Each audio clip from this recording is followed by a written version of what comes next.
Hello everybody and welcome again to another episode of Minimalist Gourmet, where today I'll be teaching you how to cook what I like to call a breakfast stuffed bell pepper. So let's go ahead and get started. To begin, we'll start by browning our sausage. Any type will do, so go ahead and pick your favorite. Let's break it down, go ahead and give it a cook over medium heat. We're going to add a little bit of onion to this about halfway through cooking, followed by a couple of cloves of garlic chopped up. And try to break down those really large pieces as it makes it easier to stuff the pepper later on. Once your sausage is completely cooked, we're going to go ahead and pull this out and set it on a paper towel lined tray so it can drain. For the pepper, try to find the side that rests best so it's most stable, because you don't want this tipping over or falling later in the oven.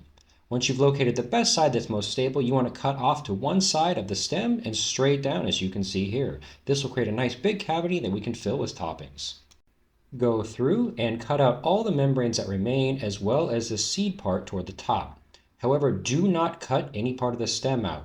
As well, be careful not to puncture the sidewalls. You want to make a canoe shape that looks like this, that is nice and solid and will hold the liquid.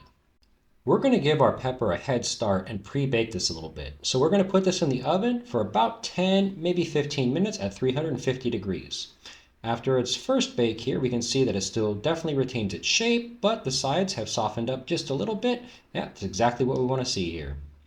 To begin assembly, we'll add enough sausage to fill our pepper shell roughly halfway full. You can add a little bit more or a little bit less depending on your tastes. Try to spread it out and make sure that the sausage is in all the little nooks and crannies of the pepper. You don't want a big pile just sitting in the middle. You want a nice even layer.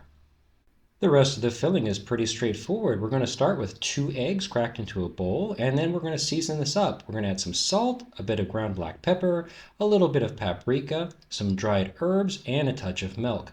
We're going to make sure to give everything a real thorough mix before we add this into our pepper. Pour your egg mixture over the sausage and fill your pepper until it's about 4/5 of the way full. I should have left a little bit more room than I showed here, but hey, no worries. We're going to go ahead and put this back in the oven for about 10 minutes on 350 degrees before continuing on with the rest of the recipe. This 10-minute cook right now will give the eggs a head start for cooking before we add our cheese. And 10 minutes later here, we can see that our egg mixture has just started to set, which is exactly what we want to see. This gives us a great foundation to add some cheese. I'll be adding some sliced mozzarella. However, any cheese you like will work. Mozzarella is great. Cheddar is fantastic. You could add some Parmesan if you'd like. Colby Jack. Hey, the options are endless. Go ahead and top your pepper up and put it back in the oven for an additional 10 to 15 minutes. And a few minutes later, we have our finished pepper. As I said, I overfilled mine a little bit, so I had a bit of a blowout, but no worries, it still was delicious. The cheese is nice and melty, the eggs are set. This is exactly what I want to see. You can cook yours a little bit longer or a little bit shorter depending on how tender you like your bell pepper. I like to serve this up with a nice side of roasted potatoes. Check out my channel for a short on how to make these exact potatoes that you see here. Let's go ahead and take a look at the interior and see what it looks like. This reminds me of a cross between a stuffed bell pepper and a quiche. You get the nice, fluffy, moist eggs with the brown cheese and that bell pepper that is cooked to perfection on the outside. Everything finishes all at the same time, and you get to eat the container it's cooked in. What could be better than that?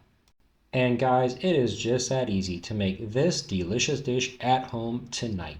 I want to thank you so much for watching, and I hope to see you back again here real soon for another episode of Minimalist Gourmet.